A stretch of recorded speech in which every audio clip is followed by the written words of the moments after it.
ఓం మహాగణాధిపతయే నమః. ఓం గురుభ్యో నమః. ఓం శ్రీమాత్రే నమః. మనం ఈరోజు చెప్పుకోబోయేటువంటి టాపిక్ ఏమిటి అంటే, ఒక్కొక్క లగ్నానికి మనకు 12 లగ్నాలు ఉంటాయి, మేషం నుంచి మీనం వరకు. ఒక్కొక్క లగ్నానికి మీకు ఏదైనా ఇబ్బంది రాబోతుంది అన్నప్పుడు ప్రకృతి ఇచ్చేటువంటి సంకేతం ఏమిటి, మీకు ఏదైనా ఒక మంచి జరగబోతుంది అంటే ఫైనాన్షియల్గా ఒక గ్రోత్ రాబోతుంది అన్నప్పుడు ప్రకృతి ఇచ్చేటువంటి సంకేతాలు ఏమిటి అనేటువంటి, అంటే మనిషికి చూడండి, ప్రకృతి ఒక్కొక్క లగ్నానికి డిఫరెంట్ సంకేతాలు ఇస్తుంది. న్యాచురల్గా ఇచ్చేటువంటి సంకేతాలు ఒక రకంగా ఉంటాయి. అంటే స్వప్న రూపంలో కావచ్చు, మనం వెళ్ళి అంటే కొన్ని లైఫ్లో కొన్ని సంఘటనలు జరిగేటువంటి అంశాల్లో కావచ్చు. నేచర్ ఈజ్ అమ్మవారు. ఆ యొక్క నేచర్ మీకు ఎటువంటి సంకేతాలు ఇస్తుంది అనేటువంటి విషయం మనం ఒక్కొక్క లగ్నరీత్యా మనం తెలుసుకుందాం. సింహలగ్నము, సింహరాశి.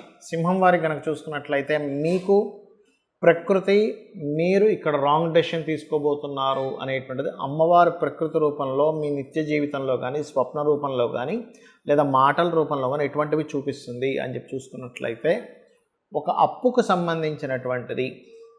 అంటే ఏదో అప్పు చేశారు, అప్పు చేయడం వల్లే పార్ట్నర్స్, లైఫ్ పార్ట్నర్ కావచ్చు, బిజినెస్ పార్ట్నర్ కావచ్చు, ఆ అప్పుకు సంబంధించినటువంటి కొన్ని వర్డ్స్ మనం వింటూ ఉంటాం. అలా చేసి ఇబ్బంది పడ్డారండి, వీళ్ళు ఇట్లా ఇబ్బంది పడ్డారని మీ పార్ట్నర్ చెప్పొచ్చు, లేదా మీ లైఫ్ పార్ట్నర్ చెప్పొచ్చు. అటువంటివి ఏవైనా మీరు వింటున్నారు అంటే అక్కడ సంథింగ్ మీరు తీసుకునేటువంటి డెసిషన్స్ విషయంలో సంథింగ్ రాంగ్ అవ్వనున్నాయి అనేటువంటి విషయాన్ని మీరు అర్థం చేసుకోవాలి. అదేవిధంగా కొన్ని పరిచయాలు ఒక్కోసారి చూడండి, కొంతమంది స్త్రీ లేదా సిబ్లింగ్స్లో, స్త్రీల్లో ముఖ్యంగా అన్నతమ్ములు, అక్కచెల్లెల విషయాల్లో కూడా ఏదైనా ఒక పరిచయం వల్ల ఈ ఇబ్బంది కలిగింది అనేటువంటిది వింటూ ఉంటాం. ఒక్కోసారి సొంత సిబ్లింగ్స్ ఇట్లా చేశారని, లేకపోతే ఒక స్త్రీ మూలకంగా ఒకరికి ఉద్యోగం పోయిందని, ఉద్యోగ సంబంధించిన విషయాల్లో కూడా ఏమవుతుందంటే సమ్ మిస్అండర్స్టాండింగ్స్, మిస్కమ్యూనికేషన్స్లో వాళ్ళ యొక్క ఉద్యోగాలు కూడా కొన్నిసార్లు తొలగిపోవడం జరుగుతూ ఉంటుంది. అలాగే మరొక విషయం ఏంటంటే, ఇక్కడ గమనించుకున్నట్లయితే ఇక్కడ ఈ యొక్క విషయాల్లో పర్టికులర్గా ఏంటంటే, ఇది ఏదైతే ఉంటుందో ఈ కాంబినేషన్స్ ఒక్కొక్కసారి ఎట్లా ఉంటాయంటే, కొన్ని సందర్భాల్లో ఈ యొక్క ఉద్యోగం ఈ రకంగా ఇబ్బంది పడింది అనేటువంటిది వింటూ ఉంటాం. అది ఒక్కోసారి స్వప్నంలో కూడా వస్తూ ఉంటుంది. అప్పుడు మీరు అర్థం చేసుకోవాల్సింది ఏంటంటే, ఓకే, ఇక్కడ సంథింగ్ నేను నిత్య జీవితంలో తీసుకునేటువంటి డెసిషన్స్ సంథింగ్ ఎక్కడో రాంగ్ అయ్యేటువంటిది కనబడుతుంది అనేటువంటిది విషయం మీరు అర్థం చేసుకోవాలి. అలాగే మరొక విషయం ఏంటంటే, ఇక్కడ గమనించుకున్నట్లయితే ఈ యొక్క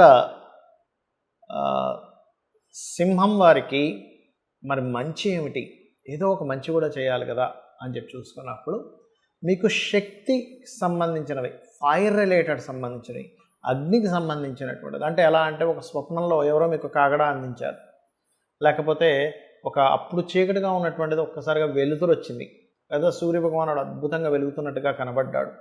అండ్ అదేవిధంగా ఒక దేవతా స్వరూపం స్వప్నంలోకి వచ్చింది.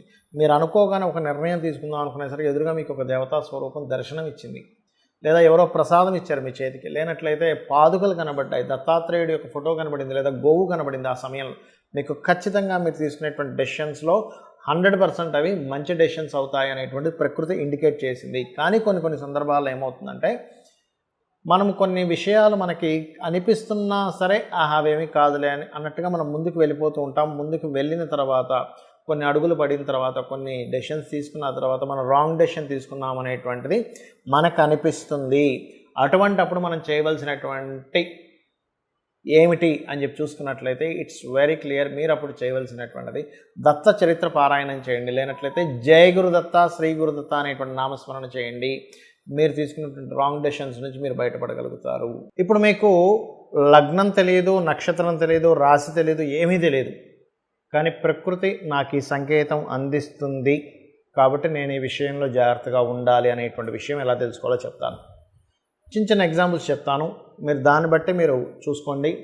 మనం చూడండి, ఎవరినైనా ఒక వ్యక్తిని అప్రోచ్ అయ్యి అతని ద్వారా మనం బిజినెస్ చేద్దామనో, లేకపోతే ఏదైనా ఒక సబ్జెక్ట్ నేర్చుకుందామనో, లేకపోతే ఇంకేదైనా అతనితో లైఫ్లో ఒక జర్నీ చేద్దామనేటువంటిది కొన్ని సంఘటనలు మన లైఫ్లో జరుగుతాయి. అంటే ఎలాంటివి, ఒక బిజినెస్ చేయడం కానీ, ఒక అగ్రిమెంట్ రాసుకునే విషయం కానివ్వండి, లేకపోతే ఒక వివాహ సంబంధించినవి ఇవాళ రేపు చూడండి, ఇంతకుముందు పెళ్లి చూపుల్లా కాకుండా ఇవాళ రేపు ఎలా ఉందంటే అబ్బాయి అమ్మాయి ఏదైనా ఒక పాయింట్లో కలుస్తారు. చాలా ఇలాంటివి ఎక్కువగా మనకి విదేశాల్లో జరుగుతూ ఉంటాయి. అంటే విదేశాల్లోనే అమ్మాయి అబ్బాయి ఉంటారు, వాళ్ళు ఇక్కడికి రాలేరు కాబట్టి వాళ్ళు ఏం చెప్తారు, వాళ్ళకి ఫోన్ నెంబర్స్ ఎక్స్చేంజ్ చేసి చెప్తారు, మీ ఇద్దరు ఒకసారి కలవండి, ఒకసారి మాట్లాడుకోండి, లేకపోతే ఒకసారి ఫోన్లో మాట్లాడండి, ఆన్లైన్లో మాట్లాడండి.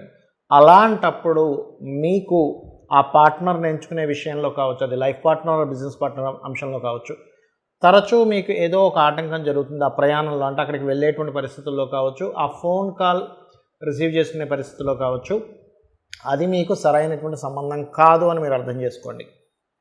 అదేవిధంగా ఒక్కొక్కసారి మనం కొన్ని కోర్సెస్ చేస్తుంటాం. ఆ కోర్సెస్ చేసేటప్పుడు కూడా మనకి ఫలానా డిపార్ట్మెంట్ వాళ్ళకి ఫోన్ చేసినప్పుడు, లేకపోతే వాళ్ళని మనం కన్సల్ట్ అయినప్పుడు సరైనటువంటి డిస్కషన్స్ అవ్వట్లేదు. ఏదో ఒక చెడు అంటే అదే టైంలో ఏదైనా గొడవ జరగడము, అదే టైంలో ఒక్కోసారి ఎలా ఉంటుందంటే మనం ఒక పని చేసే ముందు దానికంటే ముందు ఒక నింద అనుభవించడం కానీ, ఒక ఇబ్బందికరమైనటువంటి వాతావరణం కానీ వచ్చి దాని తర్వాత వస్తుంది దాని రిజల్ట్ అనేటువంటిది. అలా ఉన్నప్పుడు కూడా మీరు పర్టికులర్గా గుర్తుపెట్టుకోండి, ఇది సంథింగ్ ఈజ్ గోయింగ్ రాంగ్. అలా కాకుండా మీకు ఒక మంచి జరిగింది, ఒక హ్యాపీ మూమెంట్, ముహూర్తం అనేటువంటిది ఎలా ఉంటుందంటే మనకి ఉత్సాహం ఎప్పుడైతే వచ్చిందో, మనకి ఎప్పుడైతే ఆలోచన వచ్చిందో అది స్టార్ట్ చేయడమే గొప్ప ముహూర్తంగా చెప్తూ ఉంటారు. ఆ రకంగా ఇక్కడ ఏంటంటే మీకు గనక ఈ యొక్క విషయాల్లో మంచి జరిగిన వెంటనే మీరు ఒక నిర్ణయం తీసుకున్నారు, ఇట్స్ గివ్స్ గుడ్ రిజల్ట్. గుర్తుపెట్టుకోండి. ఆ రకంగా మనకి ప్రకృతి అనేటువంటిది, ప్రకృతి అంటే ఎవరో కాదు అమ్మవారు. ఈ విషయాన్ని బాగా అర్థం చేసుకోండి. అమ్మవారే ప్రకృతి. ఆ శక్తి అంటే మనకు కనబడుతున్నటువంటిది మొత్తము కూడా ఈశ్వరుడు అనుకుంటే అందులో ప్రసరిస్తున్నటువంటి శక్తి ఏదైతే ఉందో అది అమ్మవారు. ఈ రకంగా మనకు ఒక్కోసారి స్వప్నంలో కూడా వస్తుంది.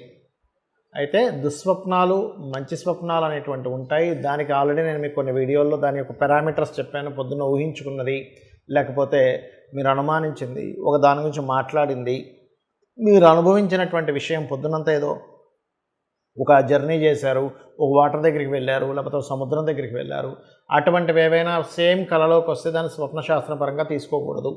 ఇవేవి కాకుండా మీకు స్వప్నంలోకి రావడము, అనారోగ్యంతో లేకుండా ఆరోగ్యంగా ఉన్నప్పుడు వచ్చినటువంటి స్వప్నము, అది కూడా సమయాన్ని బట్టి రాత్రి ఏ టైంలో వచ్చిందా, లేకపోతే ఎర్లీ మార్నింగ్ వచ్చిందా, అర్ధరాత్రి వచ్చిందా అనేటువంటి చూసుకోవాలనేది కూడా నేను మీకు గత వాటిలో చెప్పాను. అయితే ఇక్కడ నేను చెప్పేది ఏమిటంటే మీకు ఏదైనా సరే ఆదివారాలు ఎక్కువగా జరుగుతున్నాయి మంచి విషయాలు, అప్పుడు మీరు ఆదివారాలు లేదా రవి నక్షత్రాలు లేదా 1 నుంచి అంటే 1వ సంఖ్య వచ్చేలాగా, అంటే 1, 10 లేనట్లయితే ఈ రకంగా 28వ తేదీ ఈ తారీఖుల్లో మీరు ఏదైనా ప్రారంభించండి. అలా కాదండి నాకు ఎప్పుడు సోమవారాలు బాగా కలిసి వస్తుంది అంటే మీకు ఇండికేషన్ అనమాట, మీ జాతకంలో ఎక్కడో చంద్రుడు బాగున్నాడు. అందుకని అప్పుడు ఏంటి 2 వచ్చే సంఖ్య లేదా చంద్ర నక్షత్రాలు. ఇప్పుడు రవి నక్షత్రాలు అంటే ఏమిటి, సర్వసాధారణంగా కృత్తిక, ఉత్తరాషాఢ. చంద్ర నక్షత్రాలు అంటే రోహిణి, హస్త, శ్రవణం. ఈ రకంగా ఈ నక్షత్రాలు లేదా ఈ వారాలు. అయితే ఇక్కడ ఒక చిన్న జాగ్రత్త తీసుకోవాల్సింది ఏమిటంటే ఆ నక్షత్రాధిపతి చంద్రుడు ఆ రోజు బాగున్నాడో లేడో ఒక్కసారి చెక్ చేసుకోండి. ఇది వేటికి మనకు వస్తుంది. మీరు చూడండి, ఇవాళ రేపు చాలామంది చేపల చెరువులని, రొయ్యలకు సంబంధించినవని, బిజినెస్ సంబంధించినవని నష్టపోతూ ఉంటారు. ఆ రోజు మీరు ఆ సమయంలో కనుక ప్రారంభించినట్లయితే ఖచ్చితంగా మీకు ఆ డే, ఆ నక్షత్రము, ఆ యొక్క నెంబర్ మీకు సపోర్ట్ చేస్తుంది బాగా. అదేవిధంగా మంగళవారాలు మీకు బాగా కలిసి వస్తున్నాయి అనుకోండి, మంగళవారాలే ప్రారంభించండి. అదేవిధంగా 9 నెంబర్ వచ్చేలాగా, మరియు మృగశిర, చిత్త, ధనిష్ట ఇలాగా కుజ నక్షత్రాలు అయితే కుజ సంబంధించినటువంటివి. అయితే ఇక్కడ ఏంటంటే మనకి శాస్త్రంలో ఫలానా నక్షత్రం ఫలానా దానికి మంచిది అని చెప్పారు. దీని మీద నేను మీకు నెక్స్ట్ వీడియోస్లో చేస్తాను. ఏ నక్షత్రం దేనికి పనికి వస్తుంది, దేనికి సంబంధించిన స్ట్రెంత్ దేనికి ఉంది అనేటువంటిది, అది నేను మీకు నెక్స్ట్ చేస్తాను. అయితే ఇక్కడ ఏంటంటే మన లైఫ్ ఏదైతే ఉందో ఎవ్రీ సెకండ్ ఎవ్రీ మినిట్ మనం తీసుకునే నిర్ణయం మీద ఆధారపడి ఉంటుంది. మనం అనుకుంటాం మనం నిర్ణయం తీసుకుంటున్నామని, కానీ మన నిర్ణయం వెనకాతలు ఉండేటువంటి అద్భుతమైన శక్తి ఏదైతే ఉందో అది అమ్మవారు మనకెప్పుడు కూడా కనెక్ట్ అయి ఉంటుంది. అయితే మనకు కంప్లీట్గా కనెక్ట్ అయ్యి ఉండాలి అంటే మీరు అమ్మవారితో ఎప్పుడు మాట్లాడుతూ ఉండాలి. అంటే అలాగా మీరు ఏదైనా ఒక పని చేసేటప్పుడు నేను ఇది చేస్తున్నాను అమ్మ, నాకు ఇది మంచా కాదా నువ్వే నిర్ణయించు అన్నప్పుడు ఏం చేస్తుందంటే అమ్మవారు ఖచ్చితంగా అక్కడ కనెక్ట్ అవుతుంది. అలా కనెక్ట్ అయ్యి మీకు ప్రతి అంశంలోని, ప్రతి అడుగులోని, ప్రతి దీంట్లోని మీకు సపోర్ట్ చేస్తూ ఉంటుంది. తద్వారా మీరు ఎప్పుడు సక్సెస్ రేట్లో ఉంటారు.